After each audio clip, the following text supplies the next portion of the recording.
नाजरीन, इमरान खान ने absolutely not कहने के बाद भी अपना सफर जारी रखा हुआ है और अमेरिका के खिलाफ खुल के सामने आए हैं। इनका न्यूयॉर्क टाइम्स का इंटरव्यू भी इंतहाई सख्त बल्कि धमकी अमेज इंटरव्यू है। पहले इस इंटरव्यू की जरूरत पे रोशनी डालते हैं कि आखिर क्यों कर अमेरिका को इस कदर धमकी अमेज लगातार दूसरा इंटरव्यू दिया गया। जिन सोडो हनरी के सेंजर्स का ख्याल है कि इमरान खान का HBO को दिया गया इंटरव्यू फैटिफ के इजलास के बाद तक मुलतवी कर देना चाहिए था, इन्हें शायद ये मालूम नहीं कि मज़कूरा इंटरव्यू तो इस गजल की शरह थी जिसे माह मई और जून के इब्तदाई अय्याम कहा जा चुका था। अमेरिकी हकाम को अफगानिस्तान से इनखला शुरू करने के बाद अचानक से ये ख्याल नहीं आया था कि इन्हें पाकिस्तान में बेसिस चाहिए। ये काम दोहा मुज़ाकरात के वक्त से ही शुरू हो चुका था जिसे पाकिस्तान मुसलसल टालता चला आ रहा था। ताहम इस मामले में पाकिस्तानी शराइत कबूल करने से इनकार के बाद हमारे लिए भी अमेरिकी हकाम को नो कहने में आसानी हो गई और ये इनकार अमेरिकी एहलकारों के दौरों में इन तक वाज़े तौर पर पहुंचा दिया गया। इसके बाद ये मुमकिन ही नहीं था कि अमेरिका फैटिफ में पाकिस्तान को ग्रे लिस्ट से निकलने दे, ख्वाह HBO को इंटरव्यू दिया जाता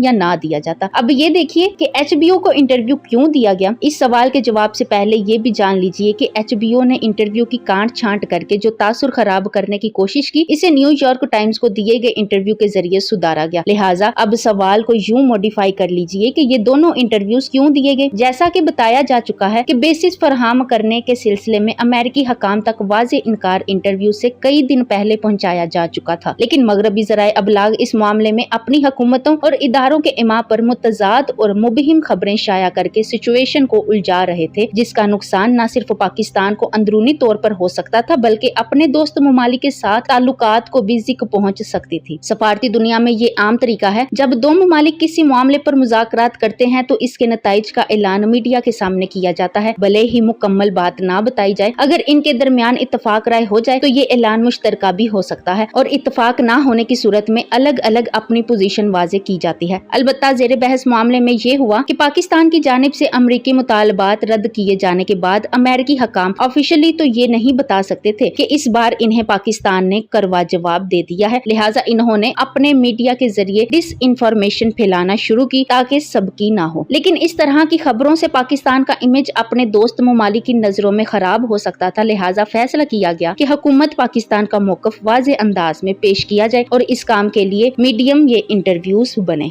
HBO ने सहाफ़ती असूलों की दजियां बखेरते हुए रिकॉर्डेड इंटरव्यू के बड़े हिस्से नशर नहीं किए, तो वही सब कुछ न्यूयॉर्क टाइम्स को दिए गए इंटरव्यू में दोबारा कहा गया ताकि दुनिया पर हमारा मौक़िफ़ वाज़े हो सके। इस इंटरव्यू में वज़ीर आज़म ने खुलकर ये कहा कि अमेरिकी इत्तेहादी बनने से पाकिस्तान को शदीद नुकसान पहुंचा है, लेकिन अमेरिका ये समझता है कि पाकिस्तान को इमदाद देकर वो जो चाहे करा सकता है और हम ये समझते हैं कि अमेरिकी ख्वाहिशात की तकमील के नतीजे में हमें जानी और माली दोनों तरह शदीद नुकसान हुआ है। इसलिए ये गैर मुतवाज़न ताल्लुकात अब खत्म होने चाहिए। हमें अमेरिका से इमदाद नहीं तिजारत चाहिए। हमारे ताल्लुकात इसी तरह महजब होने चाहिए जैसे अमेरिका और बरतानिया या अमेरिका और भारत के दरमियान है। इन ताल्लुकात की बुनियाद एतमाद और मुश्तरका मकासद पर होनी चाहिए। यानी पाकिस्तान अब इज्जत के साथ ताल्लुकात रखना चाहता है। ये बात अमेरिका को तो क्या हजम होनी थी, हमारे दानश्वरों को भी हजम नहीं हो रही, क्योंकि INGOs की नौकरियां कर करके इनका ईमान की हद तक यकीन बन चुका है कि राज़िक अमेरिका है। जब न्यूयॉर्क टाइम्स की नुमाइंदा ज्यूती ने वजीर आजम से ये पूछा कि अफगानिस्तान से अमेरिकी इनखला के बाद पाक अमेरिका ताल्लुकात की नौयत क्या होगी, क्योंकि इसके बाद तो अमेरिका को पाकिस्तान की जरूरत नहीं रहेगी, तो इमरान खान ने सफारती जुबान में पाकिस्तान की मुस्तकबिल की पॉलिसी बयान कर दी। इन्होंने कहा कि मुझे नहीं मालूम कि स्ट्रेटेजिक ताल्लुकात होंगे या नहीं होंगे, मैंने इस बारे में सोचा ही नहीं। मैं तो ये सोचता हूँ कि बाहमी ताल्लुकात मुश्तरका मुफादात और मकासद की बुनियाद पर होने चाहिए। यानी अब पाकिस्तान अमेरिकी ख्वाहिशात पूरी नहीं करेगा। इन्होंने कहा कि पाकिस्तान 22 करोड़ आबादी मुल्क है जो जगराफी तौर पर एक अहम लोकेशन पर मौजूद है। इसके दो अतराफ दुनिया की दो बड़ी मार्केट्स भारत और चीन मौजूद हैं। ईरान और वस्ता एशिया तक पाकिस्तान की हैसियत तक एनर्जी कॉरिडोर की है जो मुस्तकबिल की मईशत के लिए अहम किरदार अदा कर सकता है। गौर फरमाइए, ये नरम से अल्फाज में प्यार से दी गई धमकी है कि अगर अमन की बात की जाए तो हम दुनिया की मुआशी तरक्की में किरदार अदा कर सकते हैं, लेकिन अगर अमन का रास्ता इख्तियार ना किया जाए तो बड़ी मार्केट्स तक रसाई और एनर्जी कॉरिडोर बंद भी हो सकते हैं। जिन बुजुर्ग जमहूरों को लगता है कि ये धमकी नहीं थी, उन्हें अगले सवाल पर गौर करना चाहिए कि कैसे न्यूयॉर्क टाइम्स की नुमाइंदा ने इन अल्फाज में छुपे हुए पैगाम को समझकर बराह रास्त वही बात कह दी जो अमेरिका पाकिस्तान से कह रहा है। इसने सवाल किया कि अमेरिका और भारत के दरमियान ताल्लुकात बहुत करीबी नौयत के हैं, जिसकी एक वजह यह भी है अमेरिका चीनी असर और रसूख का रास्ता रोकने के लिए भारत को अहमियत दे रहा है। दूसरी जानिब आप चीन के साथ ताल्लुकात बढ़ाने के लिए बहुत आगे जा चुके हैं। क्या आप नहीं समझते कि ऐसा करने से आप अमेरिका और भारत के मुकाबिल खड़े हो रहे हैं? इसके जवाब में इमरान खान ने कहा कि सबसे पहले मुझे इस बात पर हैरत है कि अमेरिका और चीन मद मुकाबिल क्यों हैं। ये दो बड़े मुआशी अगर तिजारत करें तो दुनिया को ज्यादा फायदा होगा। दूसरी बात यह है कि हमें चीन और अमेरिका में से किसी एक फरीक का इंतखाब करने पर मजबूर क्यों किया जा रहा है। हम तो सबके साथ अच्छे ताल्लुकात चाहते हैं, यानी अगर ताल्लुकात खराब होते हैं तो ये हमारी जानिब से नहीं होंगे, जिम्मेदारी अमेरिका की है। चीन हमेशा से हमारा साथ देता चला आ रहा है, दहशतगर्दी के खिलाफ जंग के दौरान भी और इसके बाद भी, जिसमें हमें बहुत नुकसान हुआ, यानी जंग अमेरिका की थी लेकिन हमारा साथ दिया चीन ने। इस जंग में हमारे कर्जे बढ़ गए, कारोबारी सरगर्मियां मंजमत हो गई, कबायली इलाके और सूबे शदीद मुतासिर हुए। इन हालात में चीन ही वो मुल्क था जो हमारी मदद के लिए आया, यानी अमेरिका नहीं आया। जाहिर है कि चीन के साथ हमारे ताल्लुकात देरीना भी हैं और पायदार भी। आगे अमेरिका वाले खुद समझदार हैं। दूसरी बात, मैं नहीं समझता कि अमेरिका को ये सोचना चाहिए कि भारत चीन के खिलाफ इनकी डाल बनेगा, लेकिन अगर भारत अपने लिए ये किरदार मुंतखब कर लेता है तो ये खुद उसके लिए नुकसानदा साबित होगा, क्योंकि बाहमी तिजारत चीन और भारत दोनों के मुफाद में है। मुस्तकबिल में क्या वाकयात रोनुमा होते हैं, मैं इन्हें किसी हद तक तशवीश की नजर से देख रहा हूँ, यानी भारत चीन से पंगा लेगा और नुकसान उठाएगा। इसी इंटरव्यू में इमरान खान ने यह भी कहा कि अमेरिका अफगानिस्तान में ट्रिलियंस ऑफ डॉलर्स झोंकने के बाद इसे खाना जंगी का शिकार करके चला जाएगा तो पाकिस्तान मजीद अफगान मुहाजिरीन कबूल नहीं करेगा। हम सरहद पर बाढ़ लगा चुके हैं, इसलिए मुमकिन हुआ तो मुहाजिरीन को सरहद पर ही कुछ खुराक वगैरह फराहम की जा सकती है, लेकिन इन्हें पाकिस्तान आने की इजाजत नहीं दी जाएगी। इन दोनों इंटरव्यूज के जरिए पाकिस्तान ने अपने दोस्तों खसूसन चीन और रूस को वाज़ेह तौर पर यह पैगाम दे दिया है कि अब अमेरिकी ख्वाहिशात के सामने सर नहीं झुकाया जाएगा। अलबत्ता हमारे यहाँ पाया जाने वाला NGOs का रातिब खोर तबका इस बात पर मिसर है कि बहुत जल्द पाकिस्तान इसी तरह वाशिंगटन के सामने सजदा रेज होगा जैसे वो खुद सोवियत यूनियन के खात्मे के बाद हुए थे। बहरहाल इनकी तवक्कात माजी के तजर्बात से अख्ज़ शुदा है कि कैसे मुशर्रफ ने अमेरिका का साथ दिया था, कैसे कियानी ने कोंडोलेजा राइस और ड्यूड बाउचर के हुक्म पर मुशर्रफ को रुगीदते हुए एक बारी पीपल्स पार्टी और एक बारी नून लीग को दिलवाई थी, कैसे जरदारी हुकूमत ने हुसैन हक्कानी के जरिए हजारों अमेरिकी एजेंट्स को पाकिस्तान में दाखिल कराया था, और कैसे नवाज हुकूमत अमेरिकी और भारतीय ख्वाहिशात की तकमील के लिए अपने ही इदारों पर इल्जामात लगाती थी। लेकिन अब यही नजर आ रहा है कि इस्टेब्लिशमेंट और सिविल क़यादत दोनों अमेरिकी कैंप से निकलने का फैसला कर चुके हैं। आगे क्या होता है हम भी देखेंगे। इमरान खान ने न्यूयॉर्क टाइम्स को जो इंटरव्यू दिया इसके 5 हिस्से हैं। नंबर 1, इमरान खान ने अपनी अफगान पॉलिसी वाजे कर दी। नंबर 2, इमरान खान ने अमेरिका पर वाजे कर दिया कि हमें ऐड नहीं ट्रेड चाहिए। नंबर 3, इमरान खान ने हिंदुस्तान को वाजे बता दिया कि हम अमन चाहते हैं लेकिन अमन कश्मीर के हल के बगैर मुमकिन नहीं। नंबर 4, इमरान खान ने अपना झुकाव चीन की तरफ जाहिर कर दिया। नंबर 5, इमरान खान ने हिंदुस्तान को चेतावनी दी कि अगर चीन के खिलाफ अमेरिका का साथ दोगे तो तुम्हारे लिए बहुत बुरा होगा।